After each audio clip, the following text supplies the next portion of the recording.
My name is Elena Ward, and I am 36 years old.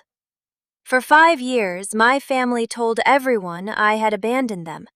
They said I left without warning. They said I stopped caring.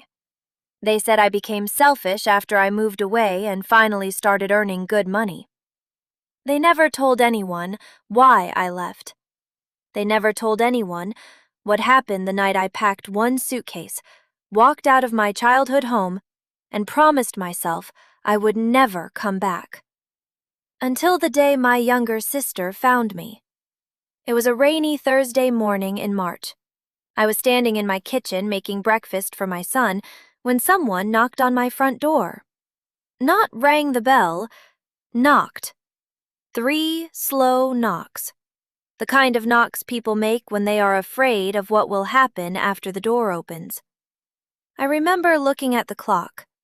7:42 a.m.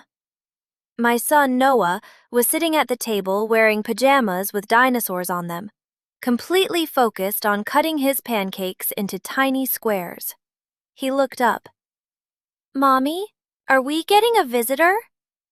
I almost laughed, because nobody visited. Not anymore. For 5 years, nobody from my old life had stepped through that door. And that was exactly how I wanted it. My house was small, nothing impressive. A 2-bedroom place outside Portland with old wooden floors and a backyard that flooded every winter. But it was mine. Every wall, every piece of furniture, every picture hanging on those walls existed because I chose it. Not because someone expected me to provide it. Not because someone needed something from me. Mine. That word took me years to learn. My family had taught me another word. Useful. I was useful. That was my role. Growing up, I was the responsible one. The one who remembered birthdays. The one who filled out paperwork. The one who stayed calm when everyone else panicked. My mother, Diane Ward, loved telling people that I was the strong one. People always thought that was a compliment. They never understood that being called strong by the wrong people usually means they have decided you are allowed to carry everything. My father died when I was 28. Heart attack. No warning. One moment he was fixing a fence behind our house. The next moment my mother was screaming my name on the phone. I drove 4 hours home that night. I arranged the funeral. I handled the insurance. I helped my mother understand the bills. I held my younger sister Rachel while she cried. And somewhere during those weeks, without anyone saying it directly, my family decided something. Elena can handle it. Elena always handles it. At first, I didn't mind. Families help each other. That is what I believed. Then helping became expected. Then expected became required. And eventually, required became something nobody even thanked me for. After my father died, my mother couldn't manage the house payments. Rachel was in college. My aunt was dealing with her own problems. So I stepped in. I paid the mortgage for 3 months, then 6, then a year. Nobody asked me anymore. They simply assumed.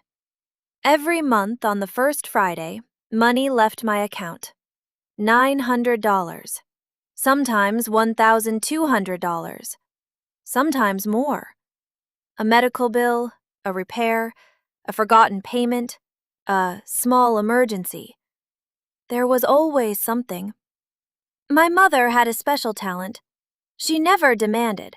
She made you feel guilty enough that demanding became unnecessary. "Oh, sweetheart, don't worry about us." That was her favorite sentence, because she knew exactly what came after. I would worry. I would ask questions. I would send money. By 30 years old, I had become the person who financially supported the family that had raised me. And nobody thought that was strange. Not until I stopped. The first time I said no was not dramatic. There was no screaming, no slammed doors, no big family fight. It was actually quiet, almost painfully quiet. My mother called me one evening. I was working a double shift at the hospital. I had been awake for 19 hours. My feet hurt. My coffee had gone cold 3 times. She asked if I could help with another repair. The water heater. $1,800. I looked at my bank account. I looked at the hospital schedule. I looked at the rent payment coming up. And for the first time in my life, I said, "Mom, I can't do it this month." Silence. Not anger, not sadness. Silence. The kind that tells you someone is rearranging their opinion of you. Then she said, "I guess I just misunderstood what family means to you." That sentence broke something in me.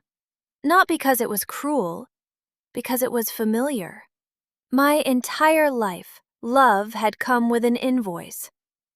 I apologized. Of course I did. I told her I would figure something out. I always did. But that night, after my shift ended, I sat in my car in the hospital parking lot and cried. Not because of the money, because I realized something. I had spent years proving I loved them, and they had spent years measuring my love by what I could provide. That was the beginning, not the end. The end came 2 years later, the day my son was born. Noah came into the world 6 weeks early, a tiny baby, 3 pounds 11 ounces. The doctor said he was strong. I hated that word, strong. Everyone always used that word when they wanted me to survive something difficult. I spent 14 days sleeping beside his hospital crib. 14 days, terrified. 14 days waiting for someone in my family to call. Nobody did. Not once. My mother knew, Rachel knew, everyone knew. But somehow, my son's birth became another event where I was expected to manage everything myself. When Noah finally came home, I stopped sending money. Not because I wanted revenge, not because I hated them, because for the first time, I had someone who needed me more than they did. My son needed diapers, a crib, medicine, a mother who wasn't exhausted from saving everyone else. 3 weeks later, my mother called. The first words out of her mouth were not, "How is Noah?"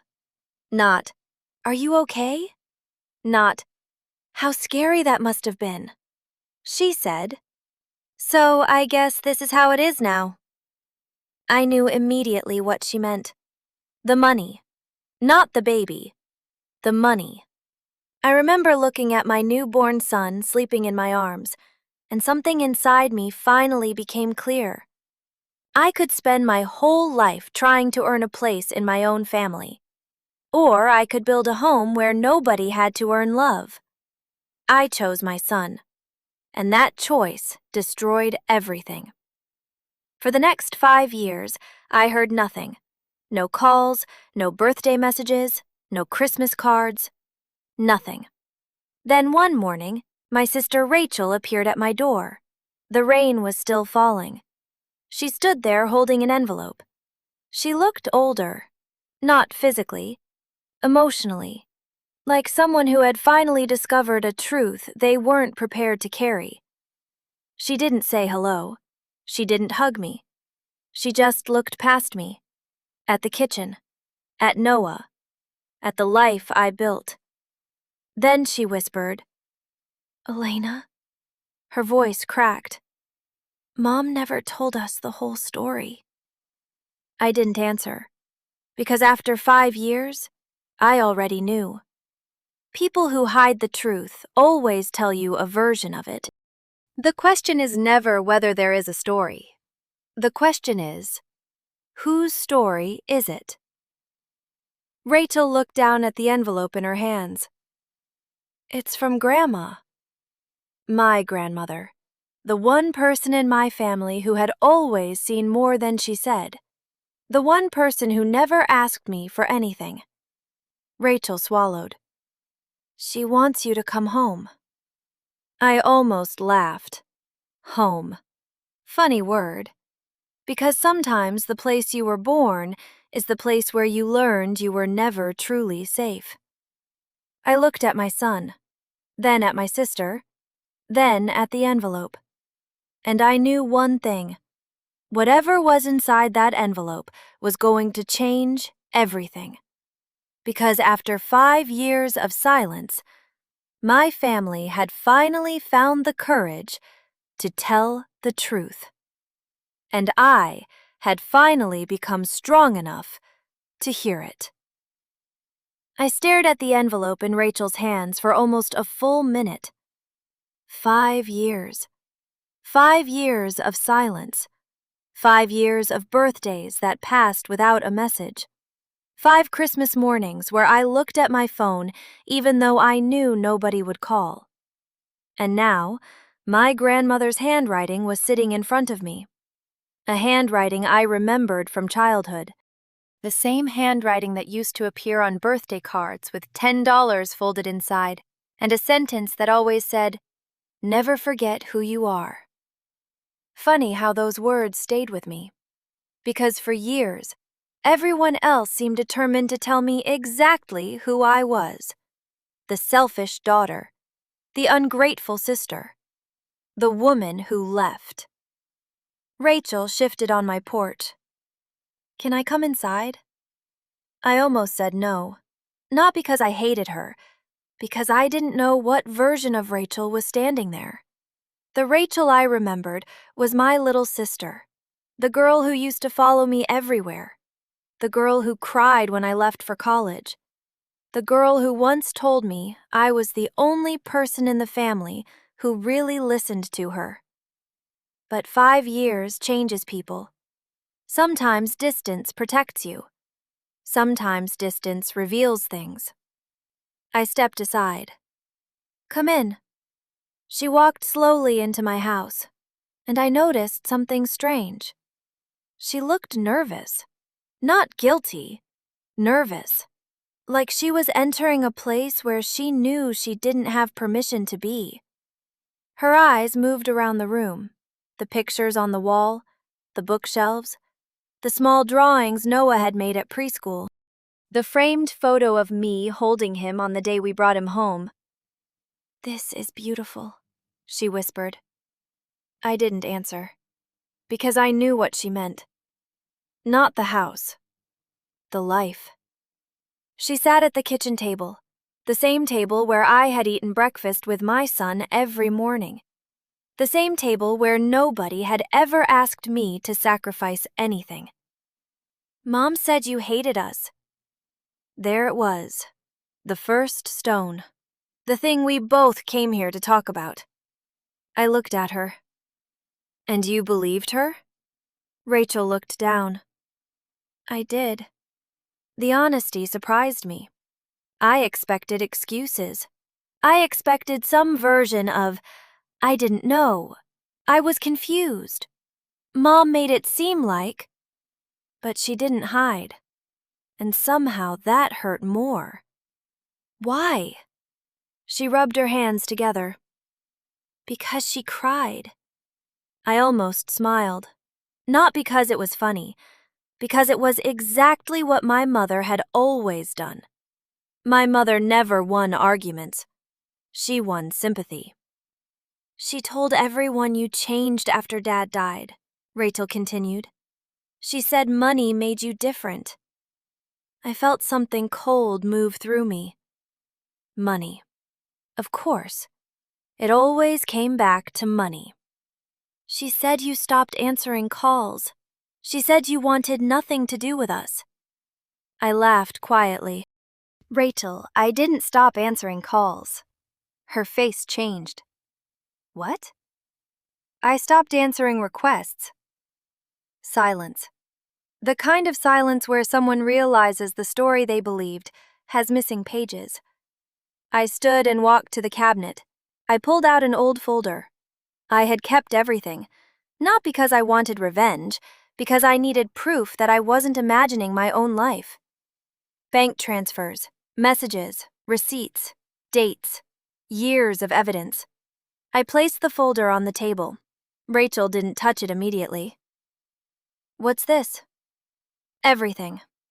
She opened the first page, then another, then another. Her expression slowly changed. Shock, confusion, then something worse. Shame. "Elena." I didn't say anything, because I wanted her to see it, not hear it. See it. The amount of money I had sent, the bills I paid, the repairs, the emergencies, the things nobody remembered because people rarely remember sacrifices that benefit them. After several minutes, Rachel closed the folder. "Mom never showed us this." "Of course she didn't." "Why?" That question hurt, because I knew the answer. Because then I wouldn't be the villain. Rachel looked away. And for the first time since she arrived, she looked like my sister again. Not my mother's daughter, my sister. "Grandma knew?" I nodded. She knew some of it. "Why didn't she tell us?" I looked toward the window. Outside, rain covered the backyard. Everything looked blurred. "Because she said she was waiting for the truth to come out naturally." Rachel frowned. "That sounds like something Grandma would say." It did. My grandmother was never someone who rushed. She believed people eventually revealed themselves. Sometimes I hated that. Sometimes I admired it. Rachel picked up the envelope again. "She wants you to visit." I looked at it. "Why now?" Rachel hesitated, and that hesitation told me there was more. "What?" She swallowed. "Because Mom is planning something." My stomach tightened. "What kind of something?" Rachel looked uncomfortable.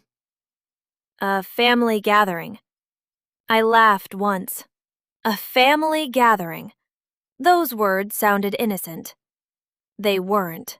Not in my family. Family gatherings were where problems got dressed nicely and served with dinner. "She wants everyone there." "Everyone?" Rachel nodded. "Aunts, cousins, church friends?" I stared at her. "Church friends?" "Mom told people she found out where you live." Of course she did. My mother had always loved an audience. "She said she wants to bring the family back together." I leaned against the counter. "And what does she actually want?" Rachel didn't answer. She didn't need to. We both knew. My mother didn't miss me. She missed the version of me who existed for her. The version who fixed problems. The version who apologized. The version who showed up. Rachel looked at Noah, who was now sitting on the floor coloring. "He looks like Dad." I froze. Nobody had ever said that. Not because it wasn't true. Because my family had avoided anything connected to my life after I left.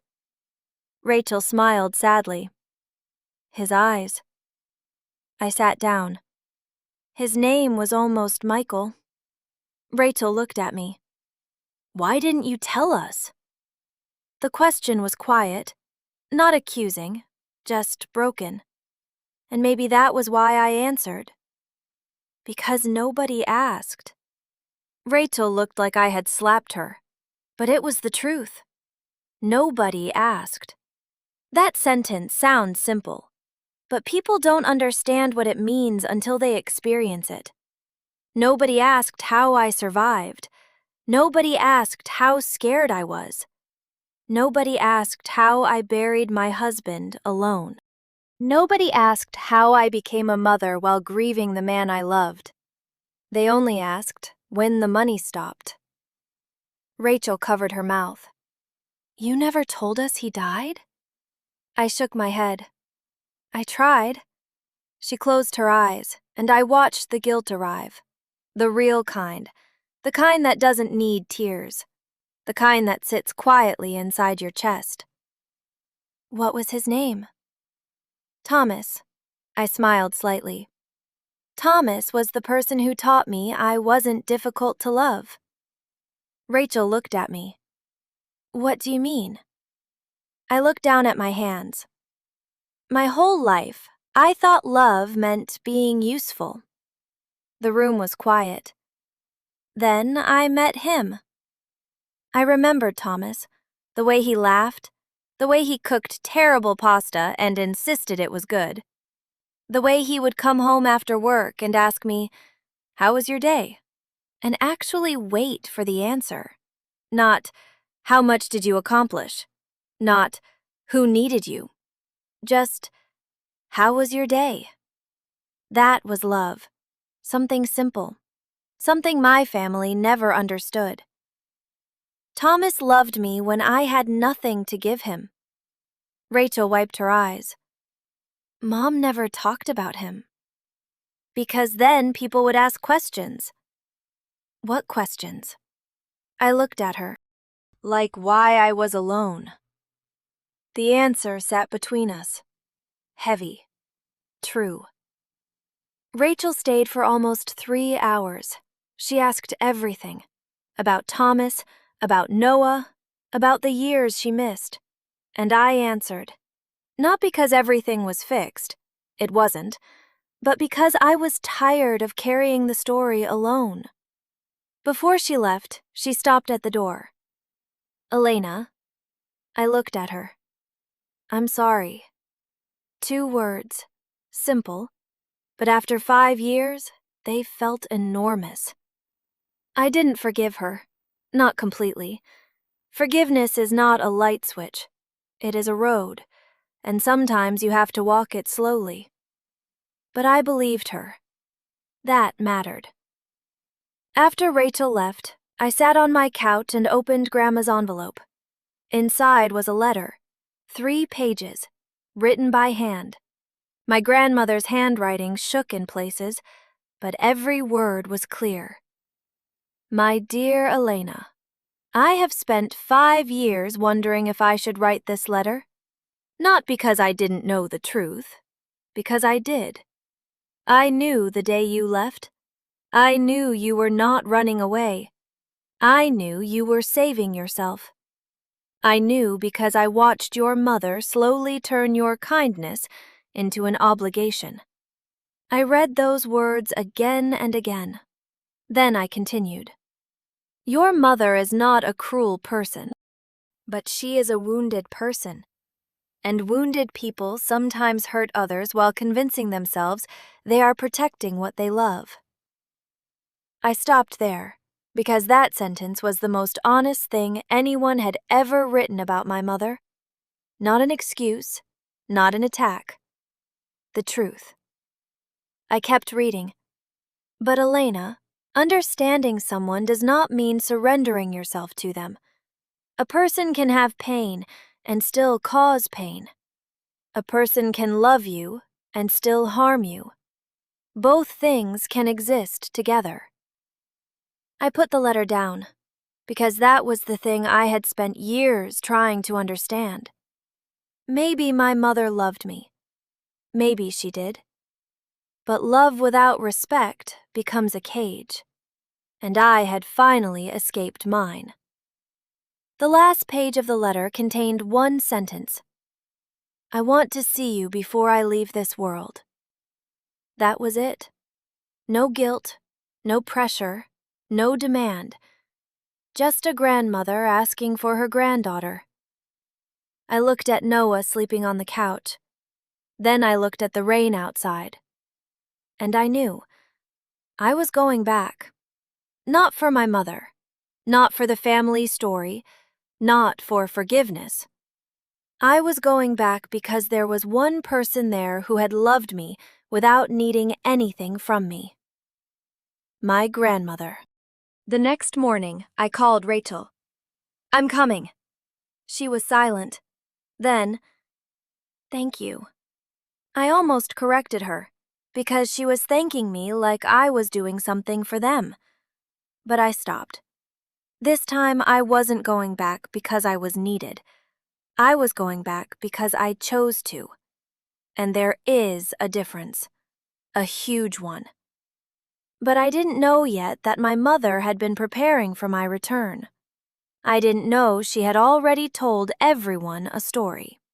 A story where she was the mother who never stopped loving her lost daughter. A story where my disappearance was a tragedy. A story where my return would be her greatest victory. And I definitely didn't know that when I walked into that family gathering, I would have to decide whether to protect everyone's feelings or finally tell the truth. The drive back to my hometown took 4 hours. 4 hours of highway. 4 hours of memories.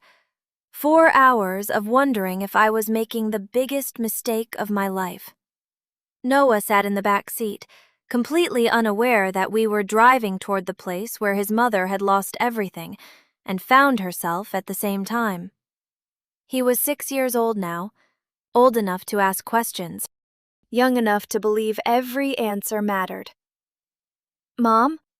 I looked in the mirror. "Yeah, buddy? Are we going to see Grandma?" I tightened my grip on the steering wheel. The word sounded strange coming from him. Grandma. A title my mother had never earned. But I didn't want my son to inherit my anger. That was something I promised myself years ago. Children should not have to carry the unfinished wars of their parents. "Yes," I said. "Are you excited?" He thought about it. "I don't know." I smiled. At least he was honest. "That's okay."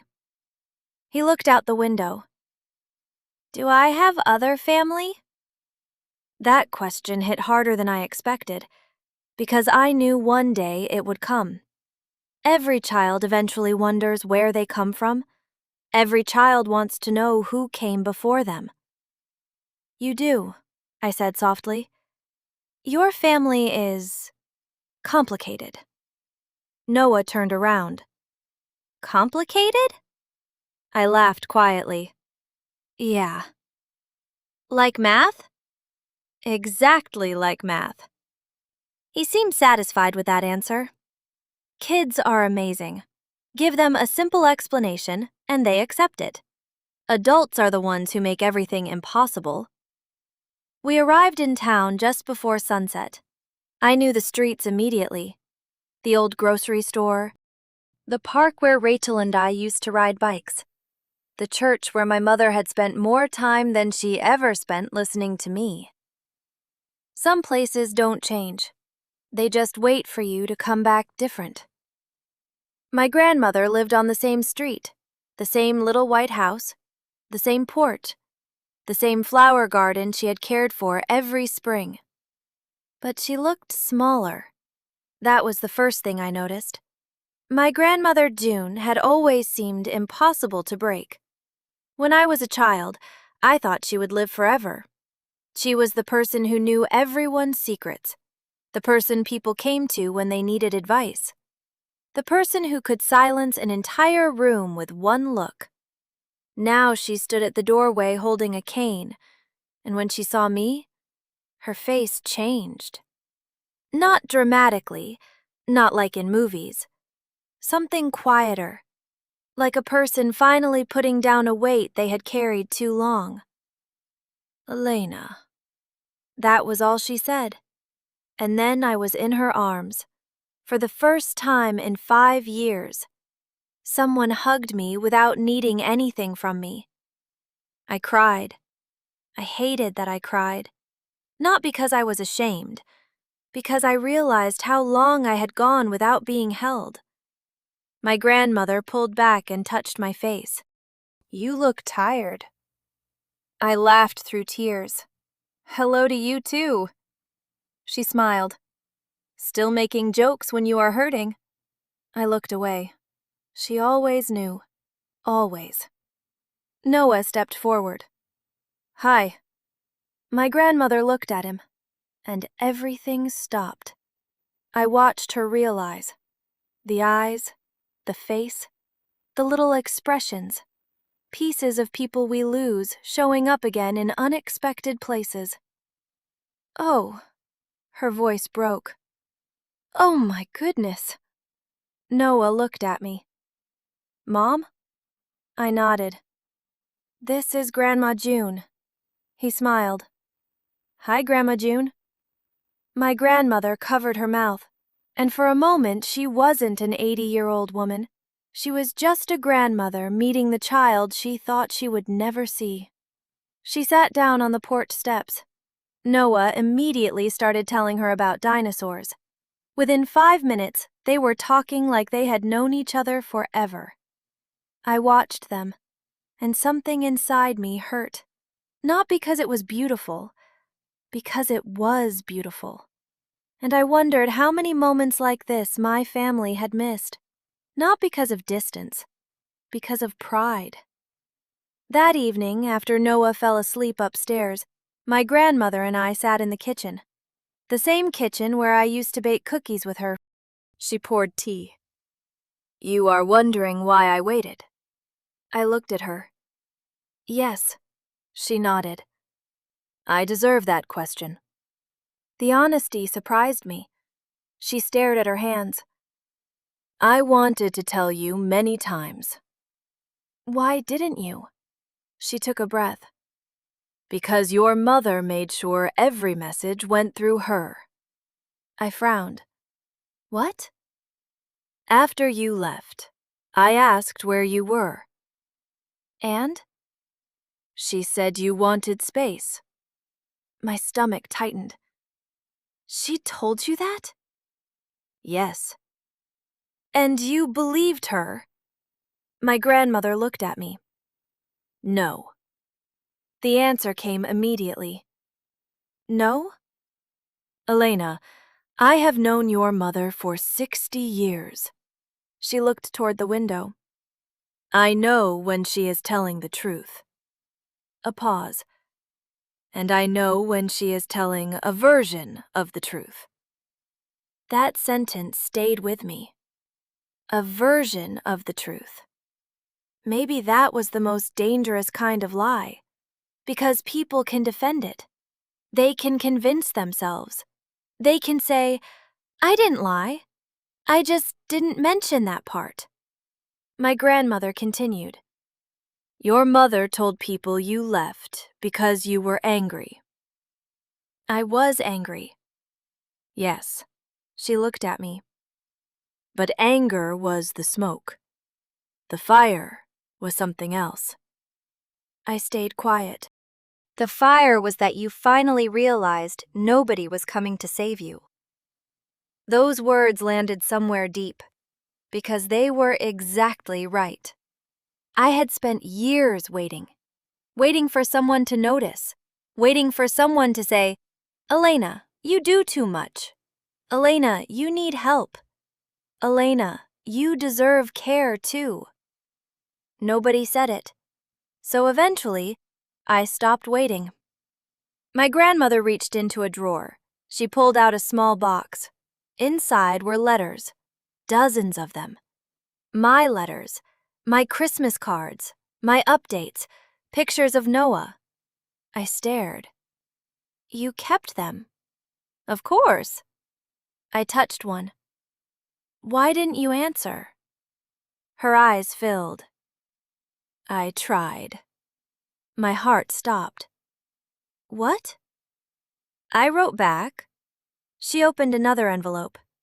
Empty. Your mother found them. The room became silent.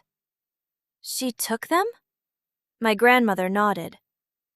She said you needed time. I felt something inside me break. Not anger. Something colder. Disbelief. My mother didn't just ignore me. She controlled the silence. She built it. Why didn't you tell me? My grandmother looked ashamed. Because I was afraid. That answer surprised me. My grandmother? Afraid? Of what? Of losing what little connection I had left. She looked down. Your mother is my daughter. And there it was, the impossible truth. People can hurt you and still be loved by others. Families are complicated because people are complicated. I understood my grandmother, and somehow that made it hurt more. The next morning, my mother arrived. No warning, no phone call, just a knock, 3 times, the same way Rachel had knocked. But this time I knew. This wasn't fear. This was preparation. My grandmother looked at me. You don't have to open that door. I stood up. I know. And? I looked toward Noah, who was playing with toy cars in the living room. I want him to see me choose. My grandmother nodded. I opened the door. My mother stood there, older. Her hair was more gray. Her face had more lines. But her eyes were the same eyes that could make me apologize before I understood what I had done. Elena. Her voice trembled. My daughter. I almost stepped back. Not because I was scared, because the words sounded familiar, like a script. She moved forward. I can't believe you're really here. I didn't move. She looked past me, at Noah. Her expression changed. My grandson. Noah looked at me. I nodded. Say hello. Hi. My mother smiled. A perfect grandmother smile, the kind that belonged in photographs. Hi, sweetheart. Then she looked back at me. I've missed you. There it was, the sentence, the one she probably practiced, the one that sounded right, but something was missing. I waited for the next words. I'm sorry. They never came. Instead, I know we had misunderstandings. Misunderstandings. 5 years. A child she never met. A funeral she never attended. A daughter she erased. Misunderstandings. I felt my chest tighten. Is that what you call it? Her face changed slightly. What? Issues, problems, misunderstandings. I stepped outside and closed the door behind me. I want to know what you call it. She looked uncomfortable. Elena, this isn't the time. No! My voice surprised both of us. This is exactly the time. For years, I had imagined this moment. I thought I would scream. I thought I would cry. I thought I would finally say everything I had kept inside. But standing there, I felt calm. Because anger needs hope, and I had already mourned the relationship I wanted. My mother looked toward the house. Can we please not do this in front of everyone? I almost smiled. Everyone. She cared about everyone. Always. Mom, you brought everyone into this. She looked away. What does that mean? It means you told people your version. Her silence answered me. I never said anything bad about you. That sentence was the one, because it sounded like innocence. I didn't say she was a bad person. I just let people believe she was. I looked at her, and for the first time, she had no answer. I was hurt, she whispered. I know. You abandoned us. No. My voice stayed steady. I stopped abandoning myself. She looked like she didn't understand. Maybe she didn't. Maybe some people truly cannot understand boundaries because boundaries feel like rejection to them. I was your mother. Yes. And you were supposed to help me. There it was, the entire relationship. One sentence. Not, "You were supposed to love me." Not, "You were supposed to visit." Not, "You were supposed to be happy." Help me. That was my role. I nodded slowly. Thank you. She frowned. For what? For finally saying it. The porch was silent. My entire life I thought I was failing you because I couldn't do enough. I stepped closer. But the truth is, nothing was ever enough because you weren't asking for help. She looked confused. You were asking me to disappear into your problems. That hurt her. I saw it. But truth often hurts the person who has been avoiding it. My mother whispered, I made mistakes. I waited. Everyone makes mistakes. Again, no apology, no ownership, just a softer version of the same thing. I nodded. Okay. She looked surprised. Okay? Yes. I opened the door. Because I don't need you to admit everything today. She looked relieved. And then I finished. But I also don't need to pretend it didn't happen. The relief disappeared. That was the moment she understood. I wasn't coming back. Not the old way. Not as the daughter who fixed things. Not as the daughter who carried everyone. I was standing there as a woman. A mother. Someone who had finally chosen herself. That evening, my mother left. But the family gathering still happened.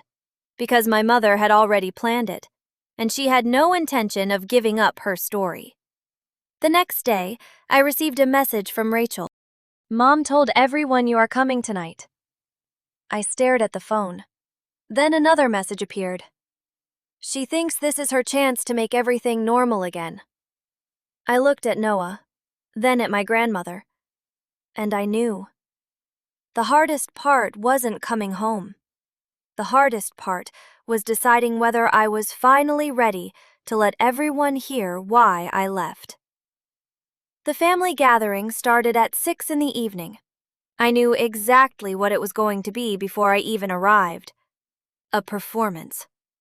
My mother had always been good at creating moments. She knew how to choose the right words, the right expressions, the right amount of sadness. She knew how to make people see the version of herself she wanted them to see. And for years, I had helped her. I smiled when I was hurt. I stayed quiet when I was angry. I apologized when I was the one who had been wounded. But this time was different, because I wasn't the same person who left 5 years ago. The woman who left was broken. The woman who came back knew her worth. Before we left, my grandmother held my hand. You don't have to explain yourself to people who decided not to understand. I looked at her. Then why am I going? She smiled sadly. Because sometimes the truth is not for them. I waited. It's for you. Those words stayed with me.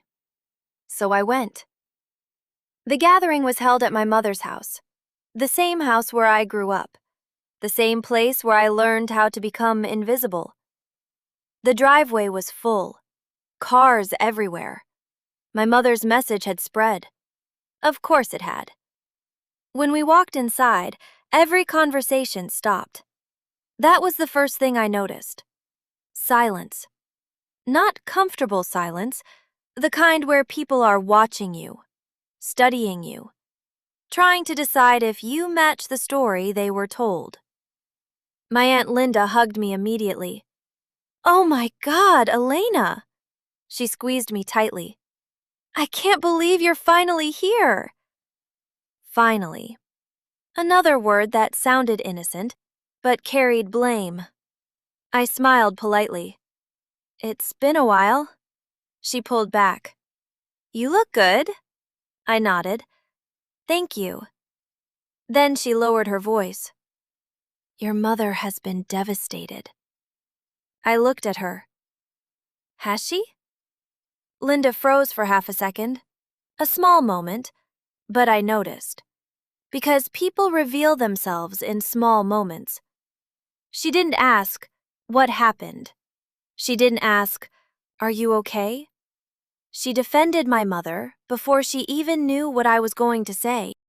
That told me everything. My mother stood across the room. She was surrounded by people. Friends, family, neighbors. Her audience. When she saw me looking at her, she smiled. A sad smile. The kind people use when they want others to feel sorry for them. Then she walked toward me. "Everyone, Elena is here." Everyone. Not, "My daughter is here." Everyone. Like this was an announcement. Like my pain was a family event. People clapped. Actually clapped. And I almost laughed. Because I couldn't believe this was real. My life had become a story. And everyone was waiting for the ending. My mother hugged me. I stood still. I didn't hug her back. The room noticed. Of course they noticed. My mother stepped away. Her smile remained. I know this is emotional for everyone. There it was, the beginning of the speech. I looked around. Nobody knew.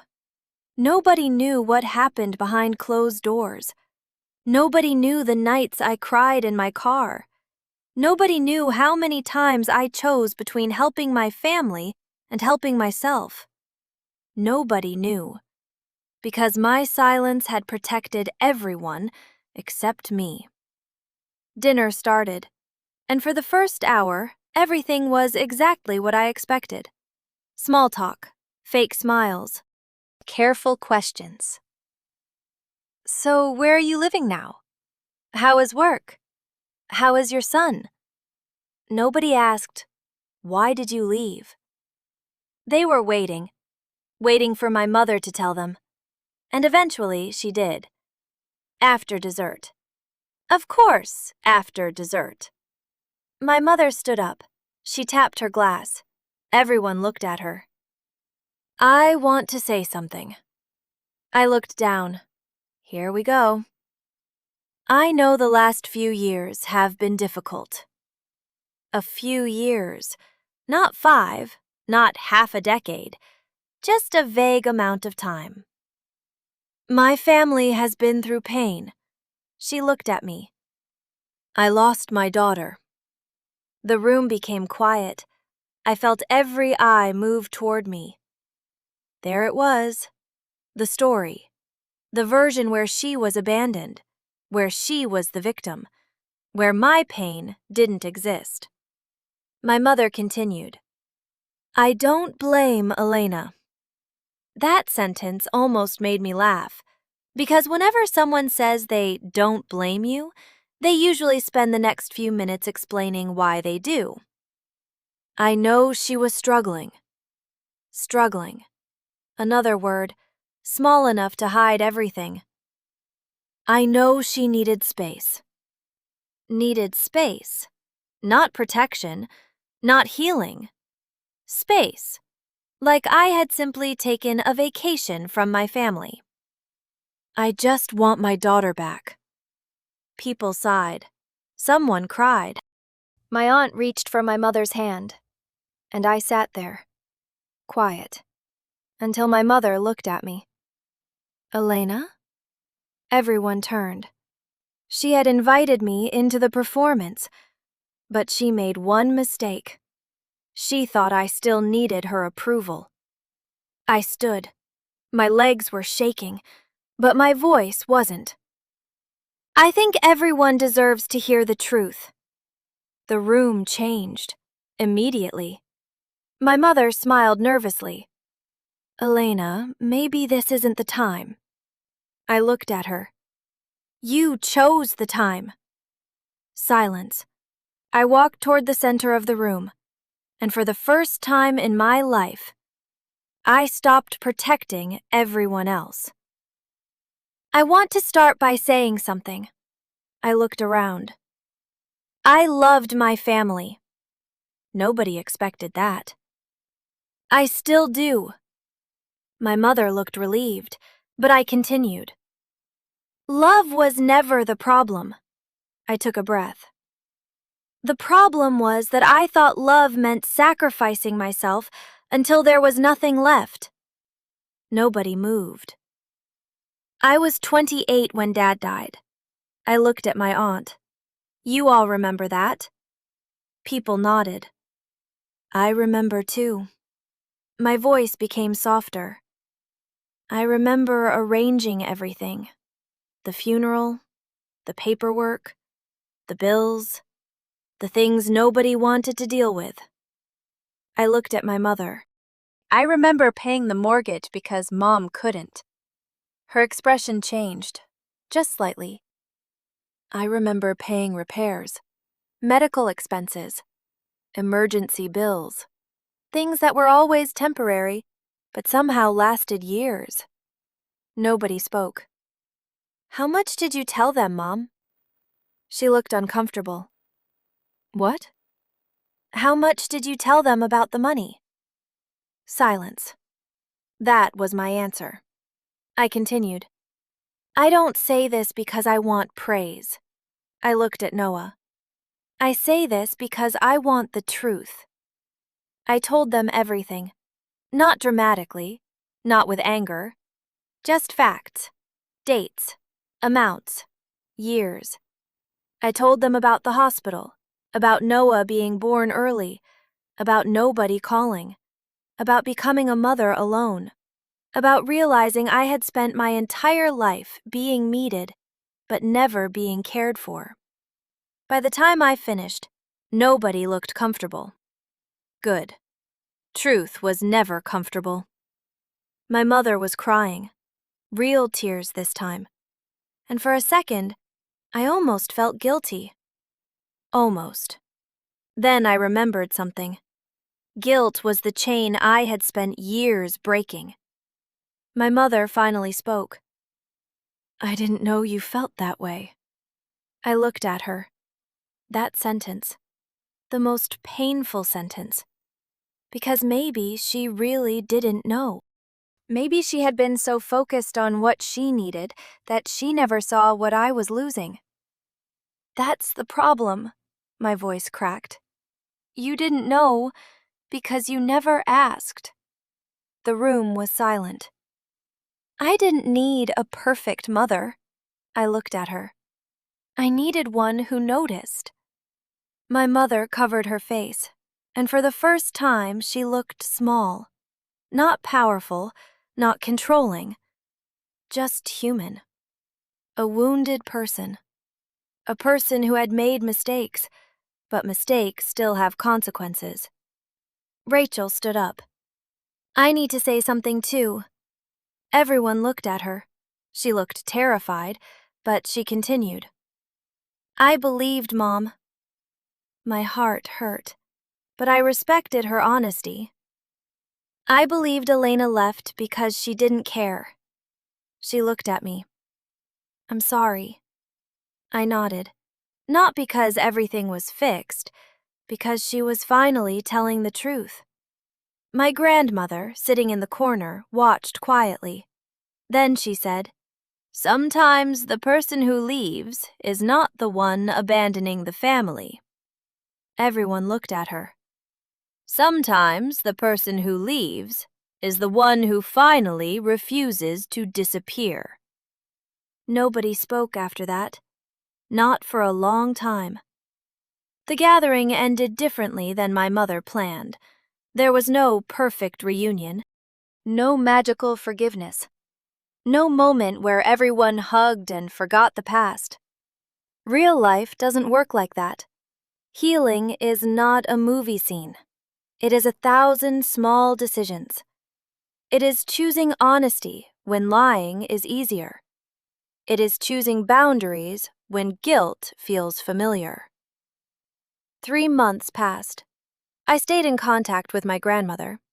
Rachel and I started rebuilding our relationship, slowly, carefully, like fixing something fragile. My mother and I talked too, but differently. For the first time, our conversations were not based on obligation. She apologized. A real apology. Not, "I'm sorry you felt hurt." Not, "I'm sorry things happened." She said, "I hurt you." And those words mattered, because responsibility is the beginning of change. Not everyone changes. Some people only apologize because they miss access to you. But my mother was different after that. Not perfect, but different.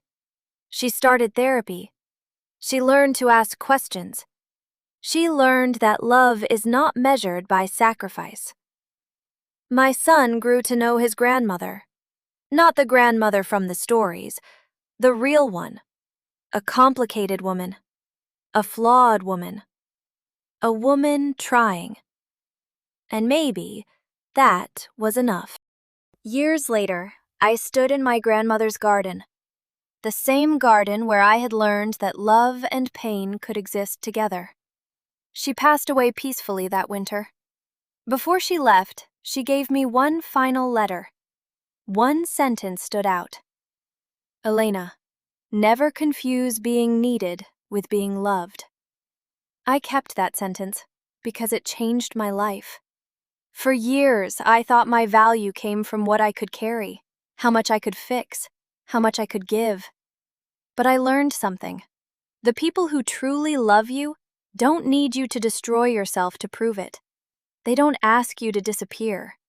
They don't punish you for having limits. They don't love a version of you that only exists when you are useful. They love you, the whole person, the tired person, the scared person, the imperfect person, the real person. And that was the greatest lesson my family ever taught me. Not through kindness, through pain. Sometimes losing people doesn't mean you lost. Sometimes walking away is the first step toward finding yourself. And sometimes the hardest door you ever close is the one that finally lets you breathe. The end. 6 months after I returned home, I realized something strange. The hardest part was not forgiving my family. The hardest part was forgiving myself. For years, I had carried anger toward everyone else. My mother, my sister, the people who believed the wrong story, the people who watched me struggle and never asked questions. But slowly, I began to understand something. I was also angry at myself, because I had ignored my own pain for too long. I had convinced myself that being needed was the same as being important. I had confused exhaustion with love. I had believed that if I just gave a little more, helped a little more, sacrificed a little more, eventually someone would look at me and say, "Elena, we see you." But nobody could see me when I was constantly hiding myself. That was the lesson I carried with me, not just from my family, from my entire life. After my grandmother passed away, I stayed in town for another 2 weeks. Her funeral was small. She never wanted anything dramatic. That was one of the things I loved about her. She never needed attention. She never needed applause. She simply existed, quietly, kindly, honestly. The church was filled with people whose lives she had touched. Neighbors, friends, people she had helped without expecting anything back.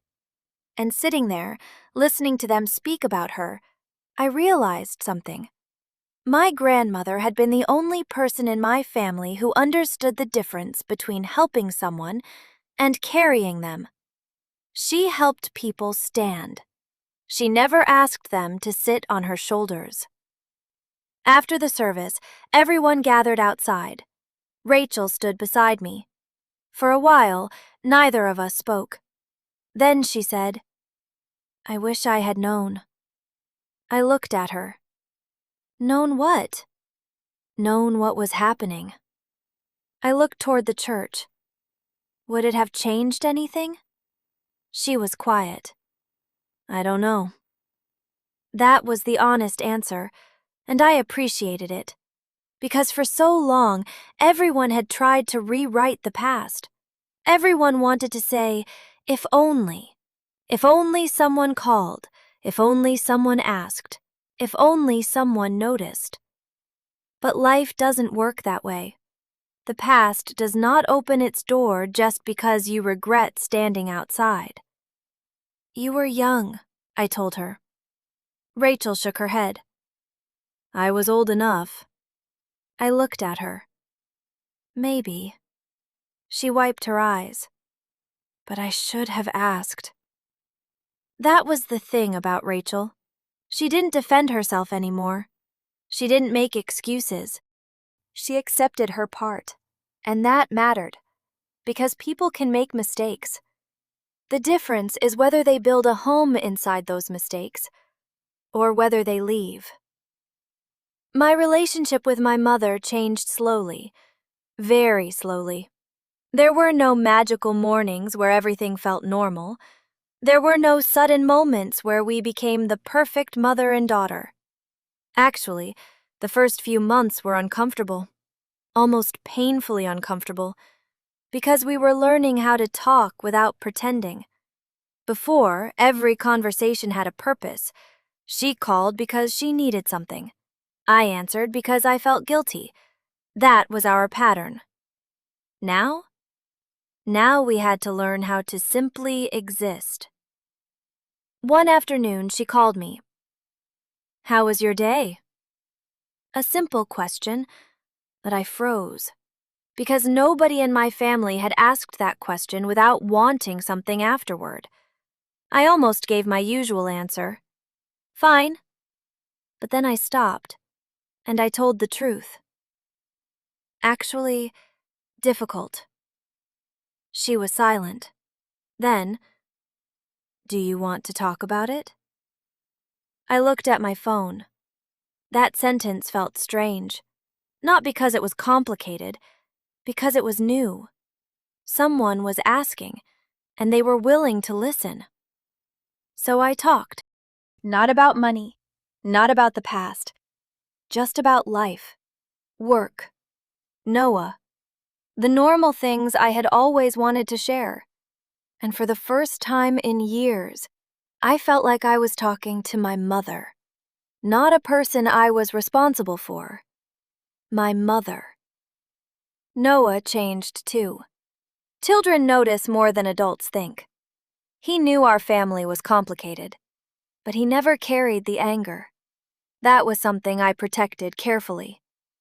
One night when he was 7, he asked me, Mom, yeah? Are you happy now? The question surprised me. I closed the book I was reading. What makes you ask that? He shrugged. Because before we went to Grandma's house, you were always tired. I didn't know what to say. Children see the things we try hardest to hide. I am happy. He smiled. Good.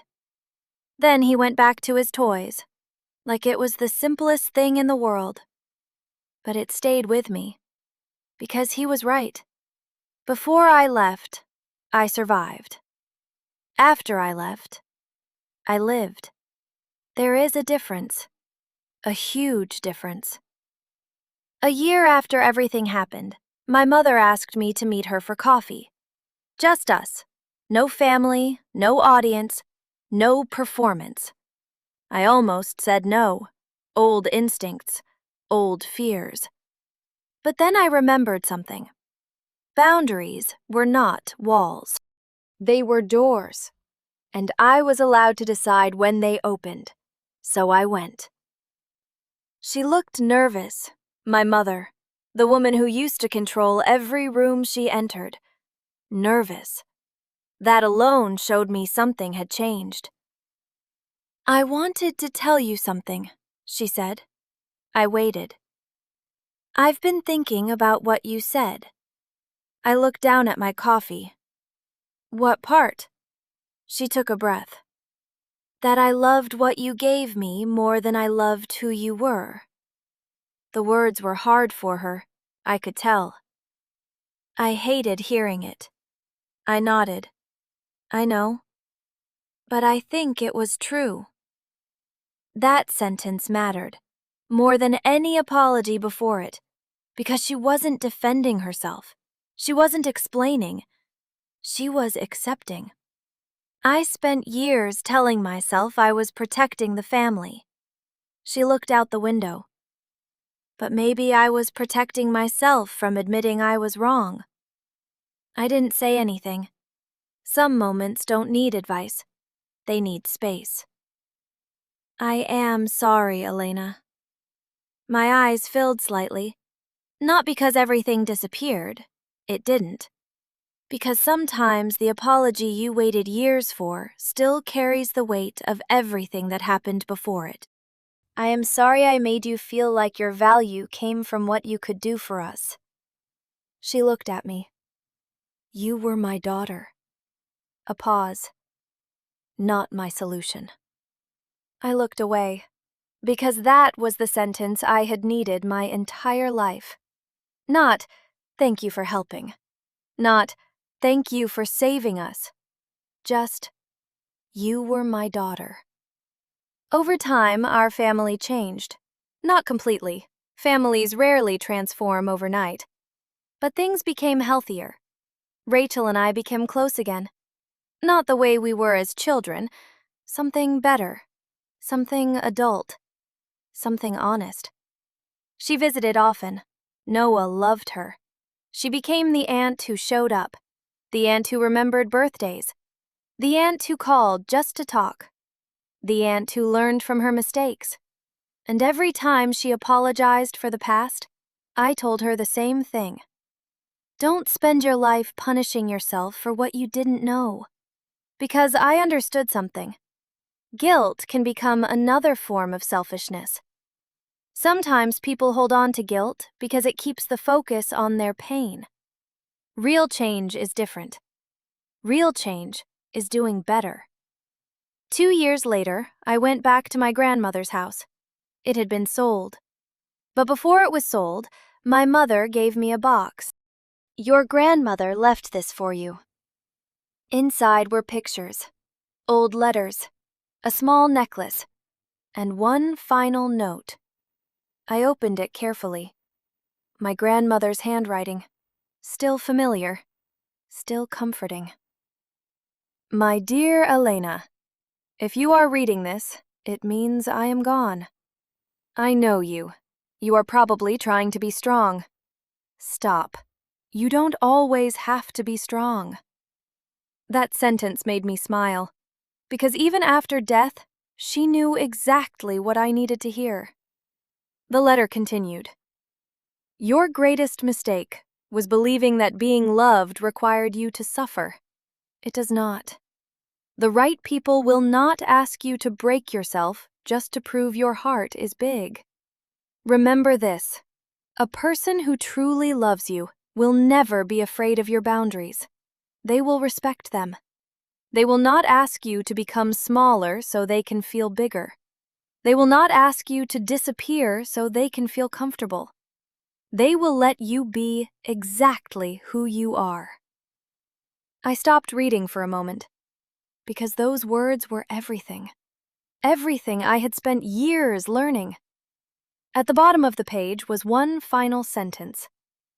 I hope you finally understand that you were always enough. Not because you helped, not because you sacrificed, not because you saved anyone, simply because you were you.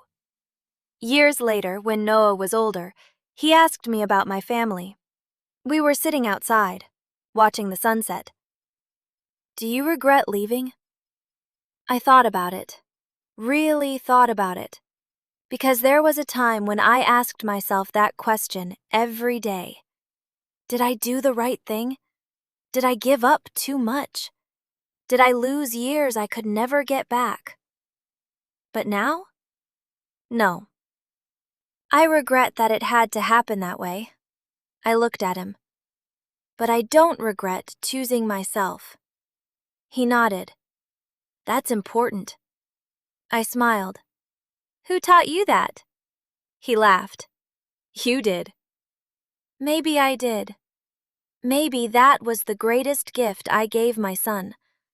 Not a perfect family, not a perfect life, but the knowledge that love should never require someone to lose themselves.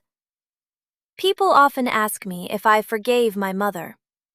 The answer is complicated. Yes and no. I forgave her because carrying anger forever would have kept me connected to the pain. But forgiveness did not mean pretending nothing happened. It did not erase the years. It did not change the choices people made. Forgiveness meant I stopped letting the past control my future. That was all. And that was enough. Looking back now, I understand something I didn't understand when I was younger. Sometimes families don't break because people stop loving each other. Sometimes they break because people stop seeing each other. They see roles, the responsible daughter, the difficult daughter, the successful daughter, the disappointing daughter.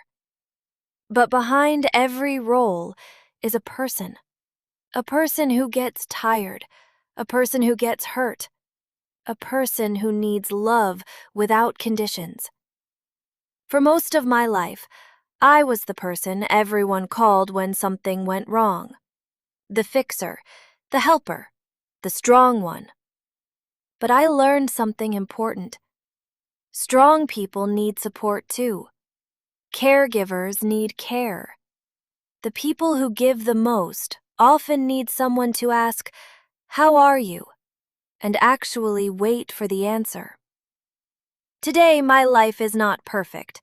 My mother and I still disagree. Rachel and I still have difficult conversations. My family still has old wounds. But now we talk about them. That is the difference. Silence destroyed us. Truth rebuilt us. And if there is one thing I know now, it is this.